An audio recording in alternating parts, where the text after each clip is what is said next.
Hello, I'm Bill LeMay, and thank you for watching Community Matters. We hope you'll continue to watch as we discuss issues facing our community and provide you with the resources and information needed to find solutions.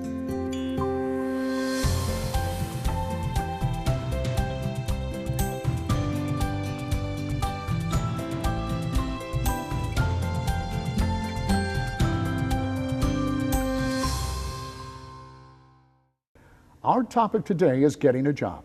Whether you're starting your career, looking to move up, or hoping to change careers entirely, we have plenty of tips to help you get started.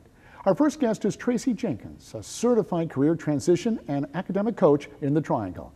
Tracy, thank you for being here. Thank you. Well, let me ask you, I know we're kind of blessed in this area because everybody wants to come here and we've kind of weathered the recession. But in all honesty, what is the job market like in the Triangle area? Well, it's pretty good.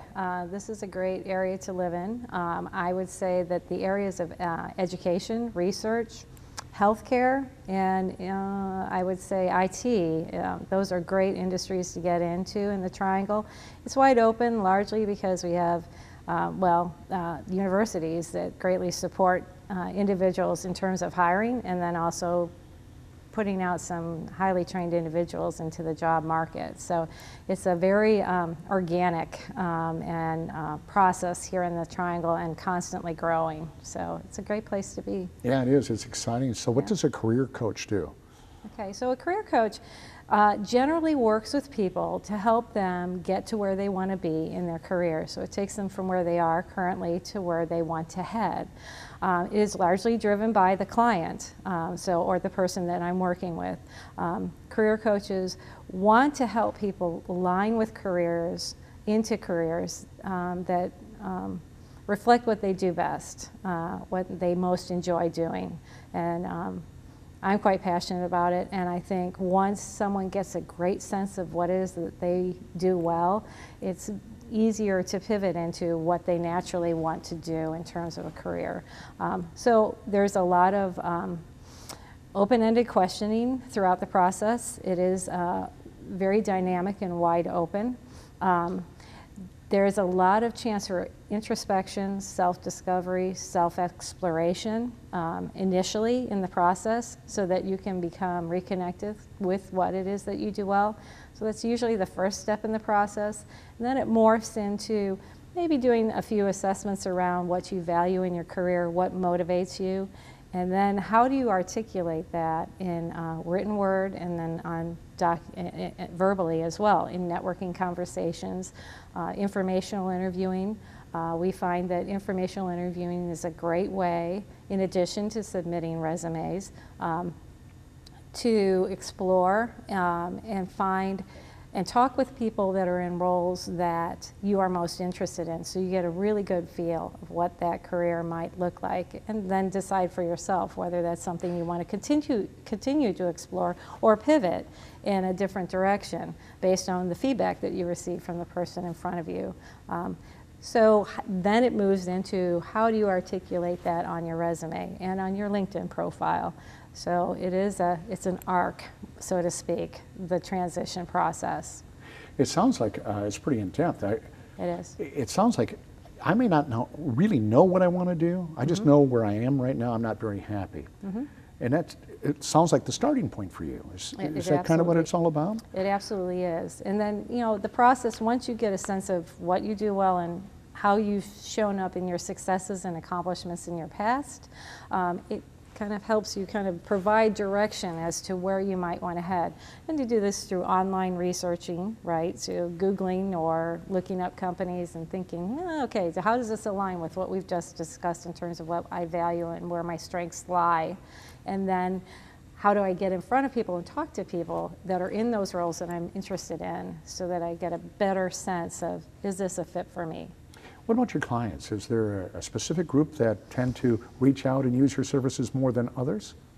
It is around the operative word transition, so there's not a specific client base. They all are interested in finding a career that's meaningful, that's a good fit. So they often can be people that are graduating from college, either undergraduates graduating or graduate students graduating and wanting to know, how do I pivot myself to get into industry? What would that look like? And then it's also people that have been in careers for longer periods of time that maybe, you know, this is no longer who I am anymore and I'd like to look somewhere else. Or this has never been a great fit and I know there is something else. And then there's people that have taken time off for various reasons who are now wanting to jump back in, and they want to know how best to do that. That aligns with what they do well. Well, once we kind of get that idea of what I want to do, if it's Yep. me, what are some of the pitfalls I should be aware of? Because it seems like it's very easy now with the internet, and you can be very lazy about things, just sending out resumes. There's got to be more to it. Yeah, exactly. And so, yes, as important the resume is in terms of articulating very clearly what it is that you're interested in and what you do well, the piece that's largely maybe forgotten is that you need to get out there and talk to people. You need to get out there and talk to people that are in roles, like I said, that truly align with what it is that you want to do. And they may not be the right person at the first conversation, but maybe the third or the fourth. As you get feedback from the individuals that you talk to, they help pivot you in that direction. So it's about people helping people in the long run, and then through those connections, potentially a job offer may show up in that process. So it's another way, it's almost in tandem with submitting resumes that you can basically spread the message about yourself.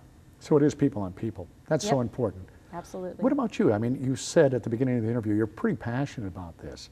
So what's it like for you to see someone who comes in and go, I hate my job, I got to do something else, and then see the end result? Oh, it's hugely rewarding, especially when you've been with them throughout the journey, because it is a journey. I mean, transitions are always journeys, right? So it is about finding that sweet spot for that, helping that person find their own sweet spot, because it isn't about, career coaching is less about telling people what they need to do. It's about them discovering that from within. It sounds like I could have used you a long time ago. I really could have. How can folks get a hold of you? So I have a website, so it's www.tracyjenkinscoaching.com. I can also be reached by email at tracy@tracyjenkinscoaching.com, and I am on LinkedIn. So. Terrific. So nice of you to join us this morning. Oh, it's Thank been you a very pleasure. much. Thanks, Thank you. Tracy.